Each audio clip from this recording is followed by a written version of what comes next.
ઉત્તર ગુજરાતની ધરતી પર લોક સંગીતના એવા અનેક કલાકારો થયા છે જેમણે માત્ર ગીતો ગાયા નથી પરંતુ લોક સંગીતને લોકોના દિલ સુધી પહોંચાડ્યું છે। પણ આજે વાત એવા 5 કલાકારોની છે જેમના નામ સાથે ઉત્તર ગુજરાતના લોક સંગીતની એક અલગ જ ઓળખ જોડાયેલી છે। આ 5 નામ છે મણિરાજ બારોટ, રસિકરાજ બારોટ, રાકેશ બારોટ, શૈલેષ બારોટ અને જિગ્નેશ બારોટ। આજના પહેલા એપિસોડમાં વાત કરી એવા કલાકારની જેમને સનેડાને ગુજરાતની સરહદોની બહાર સુધી પહોંચાડવામાં મહત્વની ભૂમિકા ભજવી મણિરાજ બારોટની, અને સાથે વાત થશે તેમના નાના ભાઈ રસિકરાજ બારોટની। પરંતુ આ વાતોનો બીજો અધ્યાય હજુ બાકી છે, કારણ કે આગળ આપણે મળીશું એવા કલાકારોને જેમણે પોતાની અલગ ઓળખ બનાવી છે।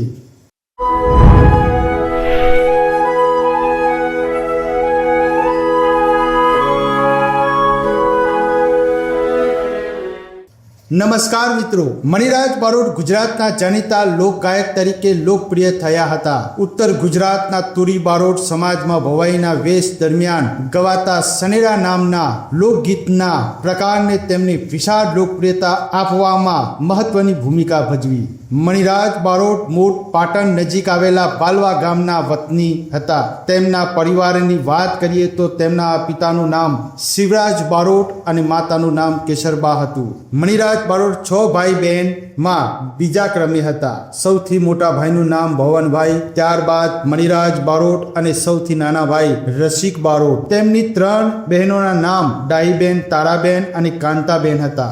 મણિરાજ બારોટની લોકપ્રિયતા માત્ર ગીતો પૂરતી સીમિત નહોતી, તેમના સ્ટેજ કાર્યક્રમો અને ઓડિયો કેસેટોએ પણ લોકોમાં વિશાળ લોકચાહના મેળવી અને ફિલ્મ જગતમાં પણ મણિરાજ બારોટે ખૂબ જ લોકચાહના મેળવી। તેમનું પહેલું ફિલ્મ ધોળો મારા મલકનો આ 1998માં રિલીઝ થયેલું હતું, તે ખૂબ જ લોકપ્રિય ચાહના મેળવી હતી। તેમની મણિયારો અને સનેડો જેવી ઓડિયો કેસેટ ખૂબ જ લોકપ્રિય રહી હતી। તેમના ગીતોમાં ઉત્તર ગુજરાતની લોકબોલી, લોકજીવન અને મોજ મસ્તીનો એવો રંગ જોવા મળતો કે લોકો તેમને સાંભળવા માટે આતુર રહેતા।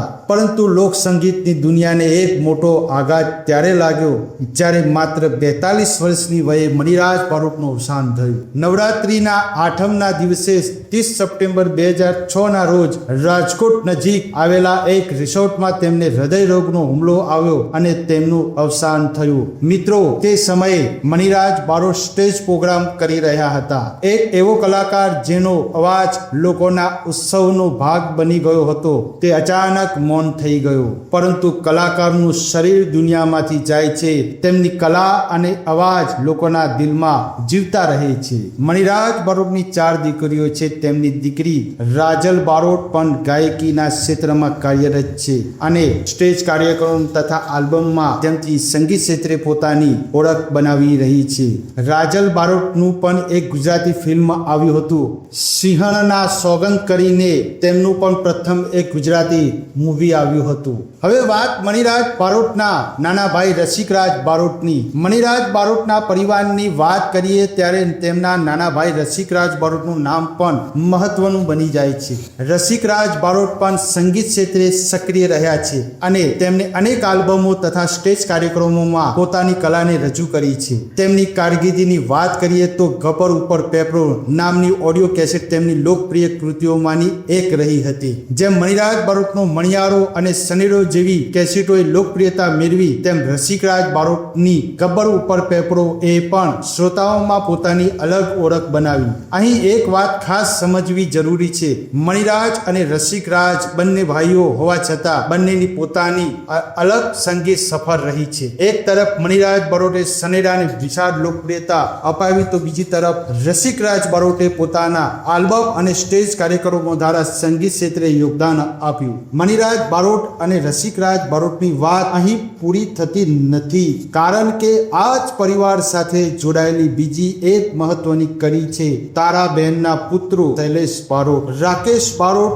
રાકેશ બારોટ આજે ગુજરાતી ફિલ્મ અને સંગીત ક્ષેત્રમાં જાણીતું નામ છે, પરંતુ રાકેશ બારોટની શરૂઆત ક્યાંથી થઈ, તેમના પરિવારનો સંગીત સાથે શું સંબંધ રહ્યો અને શૈલેષ બારોટને મણિરાજ બારોટ સાથે દેખાવની બાબતમાં કેમ યાદ કરવામાં આવે છે, સાથે મણિરાજ બારોટના વોઇસ સાથે પણ સરખાવવામાં આવે છે. આ ઉપરાંત ઉત્તર ગુજરાતના લોક સંગીતનો એક વધુ લોકપ્રિય અવાજ જિગ્નેશ કવિરાજ આ આખી સફરમાં ક્યાં આવે છે.